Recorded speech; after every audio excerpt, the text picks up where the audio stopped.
문화저널 20일 독자 여러분, 주간 브리핑 시청자 여러분 안녕하십니까? 아나운서 배소윤입니다. 7월 첫째 주 주간 브리핑을 시작하겠습니다. 대규모 원금 손실이 발생한 해외금리 연계 파생결합 상품 DLF 사태로 함영주 하나금융지주 부회장과 하나은행이 받은 중징계 처분의 효력이 우선 정지됩니다. 서울행정법원은 하나은행이 금융당국의 DLF 중징계 효력을 정지해달라며 낸 집행정지 신청을 29일 인용했습니다. 이어 재판부는 한 부회장과 장경훈 하나카드 사장, 박세걸 하나은행 전 WM 사업단장이 낸 집행정지 신청도 함께 받아들였습니다. 금융위원회는 지난 3월 DLF 판매 은행인 하나은행과 우리은행에 각각 사모펀드 신규 판매 6개월 업무 정지와 우리은행 197억 1천만 원, 하나은행에 167억 8천만 원의 과태료를 부과했습니다. DLF 사태 당시 두 은행의 행장을 맡고 있던 손태승 우리금융지주 회장과 한 부회장에 대해서는 중징계인 문책 경고를 내렸습니다. 중징계를 받으면 남은 임기는 마칠 수 있으나 연임이 제한되고 3년간 금융기관 취업이 불가합니다. 앞서 하나은행은 사모펀드 신규 업무 6개월 정지 처분이 은행의 경영에 큰 영향을 미칠 수 있다며 지난 1일 제재 효력의 정지를 요청하는 가처분 신청을 냈는데요.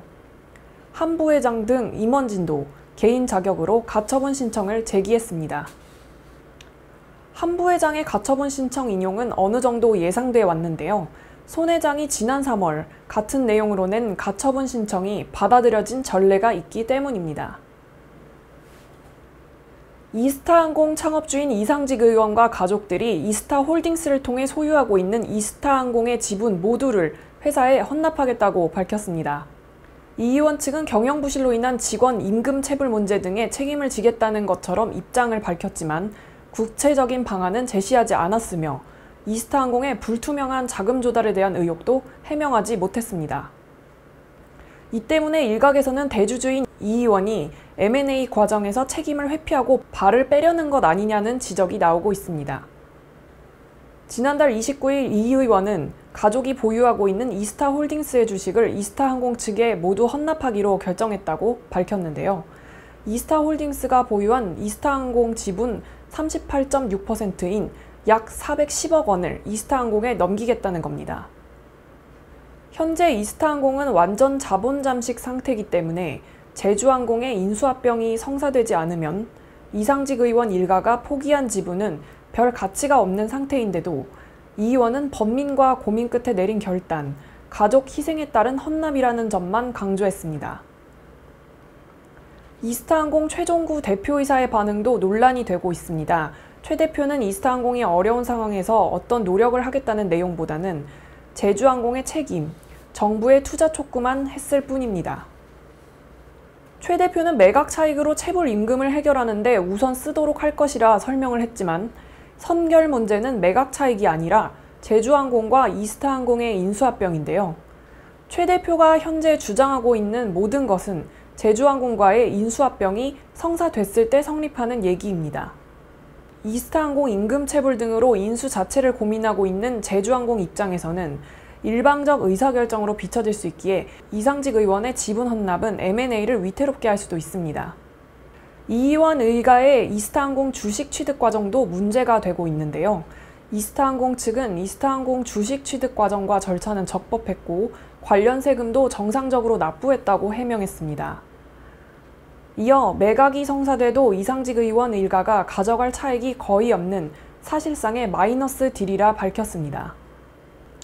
그러나 경실련은 다음 날 이상직 의원 자녀들의 이스타항공 주식 매입 자본 출처와 편법 증여 의혹에 대해 구체적인 해명과 자료를 공개하라고 성명을 발표했는데요. 경실련은 이스타항공의 최대 주주인 이스타홀딩스가 지난 2015년 이 의원의 아들과 딸이 자본금 3천만 원으로 설립했고 영업이익 등 재무 흐름도 불투명해 사실상 페이퍼 컴퍼니라고 지적했습니다. 경실련은 자본금이 3천만 원밖에 되지 않고 영업실적이 전무했던 이스타홀딩스가 어떻게 자금을 조달해서 이스타항공의 최대 주주가 됐는지에 대해 의혹을 제기했습니다. 이 부분에 대해서도 이스타항공과 이상직 의원의 공식 입장은 과정과 절차는 적법했다는 것뿐이었고 체불 임금을 어떻게 처리할지에 대한 구체적인 방안은 물론 이스타항공의 불투명한 자금 조달, 매각 차익 등에 대한 각종 의혹도 해명하지 못했습니다. 단지 대주주인 이 의원이 지분을 포기하면서까지 이스타항공을 살리려고 노력하고 있다는 것을 제주항공과 정부가 알아줬으면 한다는 취지의 단순 입장 발표에 그쳤다는 지적입니다. 이런 가운데 참여연대는 2일 탈세와 페이퍼 컴퍼니를 통해 무직인 자녀들에게 주식을 증여했다는 의혹을 받는 이상직 의원의 탈세 의혹을 조사해달라는 요청서를 국세청에 제출했다고 밝혔는데요. 구체적으로는 이스타항공 주식 저가 매도를 통한 시세차익 증여 행위와 선수금 명목의 92억 원가량 주식 매수 차입 변제금을 통한 증여 행위 등이 의심된다는 겁니다. 남태령, 동작, 위례의 저활용 군부지에 청년 신혼부부를 위한 신혼희망타운이 건립될 전망입니다. 기획재정부는 지난달 30일 국유재산정책심의위원회 부동산 분과위원회 심의를 통해 군관사와 청년 신혼부부를 위한 공공주택을 복합개발하는 국유재산 위탁개발 사업계획안 3건을 심의 의결했습니다. 이날 승인한 3개 사업은 남태령, 동작, 위례의 저활용 군부지에 총 사업비 6,622억 원을 투자해 군관사 1,187호와 함께 분양형인 신혼희망타운과 임대형인 행복주택 1,314호를 공급하는 사업입니다. 이 중 동작 위례 두 사업은 2021년 중 주택사업 승인 등 인허가 절차를 거쳐 2024년에 완공될 예정이며 남태령 군관사는 2025년 완공 예정입니다. 신혼희망타운은 전용 55제곱미터 규모 총 1,129호로 혼인 7년 이내 소득, 자산 요건을 충족하는 무주택 세대가 청약이 가능하고 분양가 상한제를 적용해 시세보다 저렴하게 공급되며 정확한 분양가는 2022년 이후 분양 시점에 확정됩니다. 청년 신혼부부 등을 위한 임대주택인 행복주택은 44에서 55제곱미터 규모 185호로 시세 대비 70% 내외의 임대료로 최장 6년에서 20년까지 거주할 수 있습니다. 금융감독원 금융분쟁조정위원회가 환매 중단 라임자산운용 무역금융펀드에 가입한 투자자들에게 투자원금 100% 전액 배상 결정을 내렸습니다. 금감원은 이미 최대 98% 손실이 발생한 펀드를 자산운용사가 속이고 판매사는 이를 제대로 검증하지 않고 판매했다고 판단했기 때문인데요. 금감원 분쟁 조정에서 손실 100% 배상 결정이 나온 건 이번이 처음이라 판매사들의 적지 않은 반발이 예상되고 있습니다. 금감원은 지난달 30일 분쟁조정위원회를 열고 라임 무역금융펀드에 대한 분쟁 조정을 신청한 4명에게 투자원금 전액을 배상하라고 권고했습니다. 라임 자산운용과 판매사들이 부실을 인지한 후에도 운용 방식을 변경하면서 펀드 판매를 지속했다는 게 배상 근거입니다. 금감원이 이번 분쟁 조정에 사용한 법리는 착오에 의한 계약 취소인데요. 계약 체결 시점에 이미 존재하는 상황에 대해 잘못된 인식이 있어 계약을 되돌려야 한다는 내용입니다. 착오가 없었더라면 계약을 체결하지 않았을 만큼 중요한 내용을 투자자가 착오해야만 성립이 됩니다. 조사 결과 투자자들이 라임 무역금융펀드에 투자한 시점에는 이미 투자금이 최대 98%가 부실화된 상황이었습니다.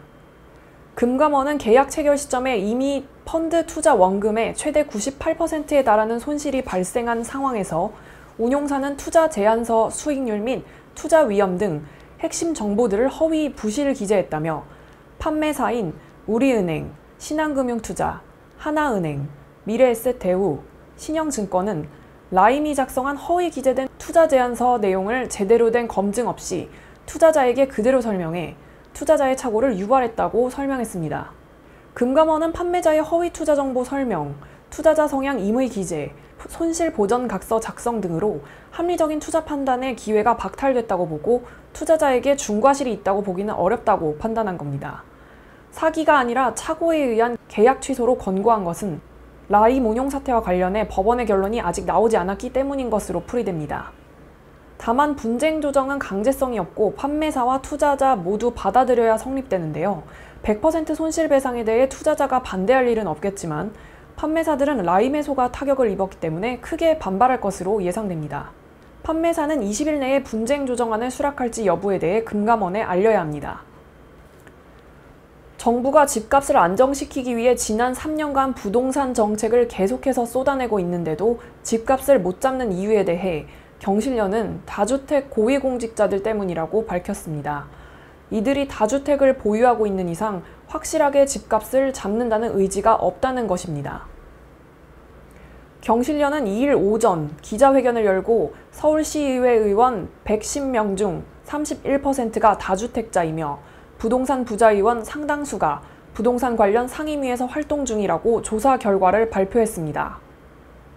시의원 본인과 배우자의 주택 보유 현황을 보면 집이 2채 이상인 시의원은 34명이고 이 가운데 9명은 3채 이상을 보유하고 있는 것으로 조사됐습니다.